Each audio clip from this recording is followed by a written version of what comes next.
নমস্কার বন্ধুরা, welcome to my channel my fortune story. আশা করছি আপনারা সবাই ভালো আছেন। ফিরলাম নতুন ভিডিও নিয়ে। ভিডিওটি সম্পূর্ণ দেখার অনুরোধ রইল। আর ভিডিওটি দেখে যদি ভালো লাগে তাহলে প্লিজ একটা লাইক করে দেবেন। আর যদি মনে হয় তাহলে কমেন্ট সেকশনে আমাকে ভিডিওটি কেমন হয়েছে অবশ্যই জানাবেন। শুধু মনে হয় কেন, কমেন্ট সেকশনে আমাকে অবশ্যই জানান, তাহলে আমি জানতে পারবো যে আমার ভিডিওটি আপনাদের কেমন লাগছে। তাহলে আমি ভিডিও করতে অনেক বেশি মডিফাই হব। তাহলে চলুন। তদপি অহং কচ্ছিন ন দত্ত দুষ্মচরণ অম্বুদাসর মহত্তম অন্তহৃদয় মুখচ্যুত বিধৎস কর্ণ অধিকমেশ মে বড়। মহাপুরুষগণের হৃদয় অভ্যন্তর থেকে মুখপথে নিশ্চিত আপনার চরণ কমলের মধু যেখানে নেই, তা যদি মুখ্যপদ হয় তবে তাও আমি চাই না। আপনি বরং আমার অজস্র কর্ণ প্রদান করুন, যাতে আমি প্রাণ ভরে আপনার লীলা কথা শ্রবণ করতে পারি। এই আমার অভিলাষিত বর। সউত্তম মান অপমান তুল্য তুল্য মিত্র বিপক্ষয় সর্বালোক পরিত্যাগে গুণাতীত সৌচ্যতে। মান অপমান তুল্য তুল্য মিত্র অরিপক্ষয়।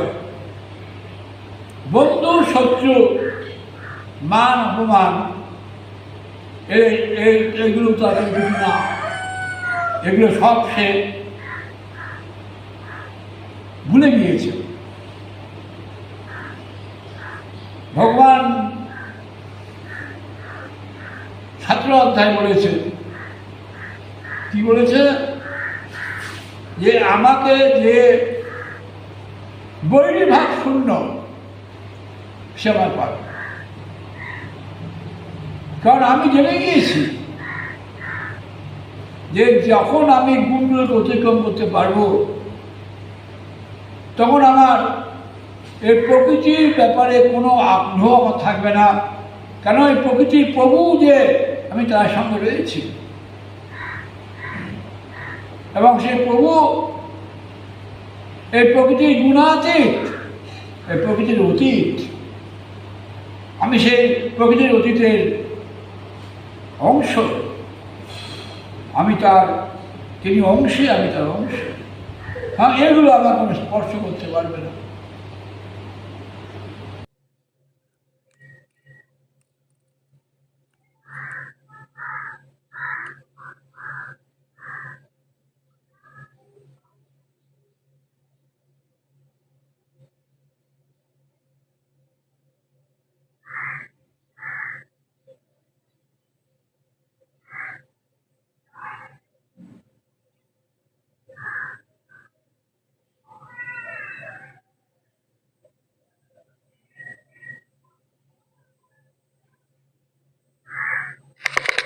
যদিও আজকে সানডে নয়, তবুও আজকে আশ্রমে গীতা ভাগবত পাঠ হয়েছে। কারণ সামনেই জন্মাষ্টমী আসছে, তাই জন্য জন্মাষ্টমীর আমাদের ওই গীতা পাঠের আসরে একটা অনুষ্ঠান হয়। তো সেই বিষয়ে কিছু আলোচনা করার ছিল, তো সেই জন্য এই দিনটা ঠিক করা হয়েছিল যে এই দিনেই আলোচনাটা হবে। কিন্তু এত যে প্রাকৃতিক দুর্যোগ নেমে আসবে সে তো কেউ জানতো না। রাত্রির থেকেই হচ্ছে, মাঝে হচ্ছে বন্ধ হচ্ছে, আবার হচ্ছে বন্ধ হচ্ছে, কিন্তু আমরা যখন বেরিয়েছি ততটা ছিল না। কিন্তু যখন আশ্রমের ভেতরে এলাম প্রচন্ড বৃষ্টি শুরু হয়ে গেল। ইভেন যখন আমাদের আলোচনা হলো, কথাবার্তা সব হওয়ার পরেও দেখা গেল যে 2 ঘন্টা আমরা আশ্রম থেকে বেরিয়ে এসেছি। ইভেন বেরোতে যাবো, শিব মন্দিরে জাস্ট জলটা ঢেলেছি, আর এত জোরে বৃষ্টি এসে গেল যে আমরা বাড়িতে আসতেই পারছিলাম না, 2 ঘন্টা ওখানে বসেছিলাম। তারপর যেন একটু বৃষ্টির চাপটা কমলো, তখন আমরা বেরিয়ে এলাম।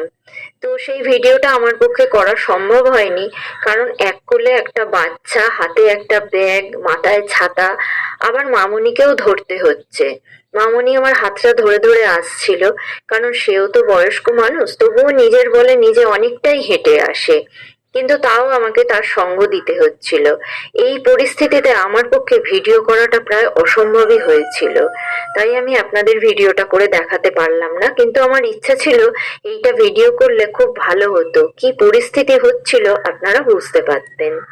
তো যাই হোক, যেভাবেই হোক বাড়ি চলে এলাম। বাড়িতে আসার পর আবার বৃষ্টির ধমকটা বেশ শুরু হয়েছিল। তো কি হারে জল পড়ছে আমি দেখালাম আমাদের ওপরের পাইপ দিয়ে। তো আমি বাড়িতে আর কি করব, এসেই রান্না বসিয়ে দিয়েছিলাম, কারণ দিব্য আমার খুব খাওয়ার জন্য ব্যস্ত হয়ে গিয়েছিল। ও বলছিল মাম্মা আমার খিদে পেয়েছে। সকালবেলা ওকে তো আমি সেরকম কিছু খাওয়াতেও পারিনি। আশ্রমে যাব বলে রেডিমেড ওকে 2টো বিস্কুট দিয়েছিলাম, ওই খেয়েছিল। মাঝখানেও আশ্রমে বলছিল মাম্মা আমার খিদে পাচ্ছে। আমি ওকে বললাম সোনা দেখো এই পরিস্থিতি, বৃষ্টি হচ্ছে, এর মধ্যে আমি তোমাকে কি খেতে দেবো বলো, আমার কাছে তো কিছু খাওয়ার নেই। ও কিন্তু বুঝলো। দিনটা যত এগোচ্ছে, জীবনে যত আমি এগোচ্ছি, আমার অভিজ্ঞতা ততটাই বাড়ছে। মনে হচ্ছে যে দেখো দিব্য এতটুকু বাচ্চা ছেলে, ওকে আমি বোঝালাম যে আমি এখন কি খাওয়াবো, আমার কাছে তো কিছু নেই, ও কিন্তু ব্যাপারটা বুঝলো। ও ওর যা বয়স, তাতে করে ও কেঁদে শুয়েও পড়তে পারতো, বা কেঁদে গড়াগড়িও করতে পারতো যে আমায় খেতে দিতেই হবে, বা কিছু একটা করতো, কিন্তু ও পুরো আমার সঙ্গে অ্যাডজাস্ট করে নিল। আমার দেখে এটা খুব ভালো লাগলো যে আমার ছেলে এখন থেকেই এইটুকু বোঝে, আরো অ্যাডজাস্ট করার ক্ষমতাটা নিয়েই জন্মেছে। তো বাড়িতে এসেই আমি রান্না বসিয়ে দিয়েছিলাম, বেশি কিছু করিনি। আলু, পটল, টমেটো আর চিংড়ি মাছ ছিল, সেই দিয়ে আমি একটু তরকারি করেছিলাম আর টক করেছিলাম। আর ভাত তো করেইছি। তো তাড়াতাড়ি আমি দিব্যকে এসেই, আমি আগে স্নানটা করে ভাত বসিয়ে দিয়ে স্নানটা করতে গিয়েছিলাম, স্নান টান করে এসে দিব্যকেও খাইয়ে দিলাম, তারপরে আমি খেয়ে নিলাম। খেয়ে নিয়ে দুপুরবেলা দেখলাম এই যে এইরকম হারে বৃষ্টি হচ্ছে। তো তার মধ্যেই ওকে খাইয়ে শুইয়ে দিয়েছিলাম। ও তো ঘুমোচ্ছিল, আমার সেরম ঘুম হয়নি, কারণ মাথা ফাতা গা পুরো ভিজে আছে আমার, সেরম ঘুম আসেনি। তো সন্ধ্যেবেলা থেকে আবার বৃষ্টির ধমকটা বেশ শুরু হয়েছিল, এবং তার সাথে বেশ ভালোই বাজ পড়ছিল, আকাশ ডাকছিল। অন্য কোথাও বাজ পড়ছিল, কিন্তু আকাশটা এদিকে ডাকছিল। ওপরে যে যাবো আমি, আমার ভয়ও লাগছিল। সঙ্গে আমি জয়িতাকে নিয়ে গেলাম। বাইরের রূপটা দেখলাম যে ভীষণ ভাবে জল চলে এসেছে, আমাদের বাড়ির সামনেও জল জমে গেছে। আমাদের বাড়ির সামনে কিন্তু এইভাবে কোনোদিন জল জমে না, কিন্তু এই দেখছি 1-2 দিনের বৃষ্টিতে ভীষণ ভাবে জল জমে গেছে। তার মানে বৃষ্টির যে পরিমাণটা কত, সেটা ভালোভাবেই বোঝা যায়। আর এইরকম প্রাকৃতিক কারণে আমাদের জীবনটা প্রায় বিপর্যস্তই হয়ে গেছে। আমি সন্ধ্যাবেলা নিচে নেমে দেখলাম আমাদের ঘরের ভেতরেও জল ঢুকে গেছে। আমাদের ঘরের ভেতরে জল ঢুকে যাওয়া আমার এই জীবনের প্রথম অভিজ্ঞতা যে এইভাবে জল ঢুকে যায়। তো যাই হোক, এবার দেখলাম এরা 3জনে মিলে শুয়ে আছে, আর মামুনি এদের সন্ধ্যাবেলা ভূতের গল্প শোনাচ্ছে। তো তুতুর আবদার ছিল আম্মা আজকে একটা ভূতের গল্প শোনাও, এত বৃষ্টি হচ্ছে, ভূত নিশ্চয়ই বেরিয়েছে। তো মামনিও শোনালো। আমি দেখতে গেলাম বাইরের পরিস্থিতি কিরাম, দেখলাম তখনও মুষলধারে বৃষ্টি হচ্ছে। তো এই বৃষ্টিতে দেখি ভূত বেরোয় কিনা, দেখলাম বেশ সুন্দর পরিবেশে ওরা ভূতের গল্প শুনছে, আর দিনটা বেশ ভালোভাবেই এনজয় করছে। তো ভিডিওটি দেখতে দেখতে যারা শেষ পর্যন্ত চলে এসেছেন, তাদের উদ্দেশ্যে একটা কথা বলছি, ভিডিওটি দেখে যদি একটুও ভালো লাগে আর যদি মনে হয়, তাহলে প্লিজ একটা সাবস্ক্রাইব করে নেবেন। আপনারা যদি সাবস্ক্রাইব করেন, তাহলে আমি বুঝবো আমার ভিডিওটি আপনার ভালো লাগছে, তাহলে আমি ভিডিও করতে অনেক বেশি আগ্রহী হব। তো আজকের মতো এইটুকুনি, ফিরবো নতুন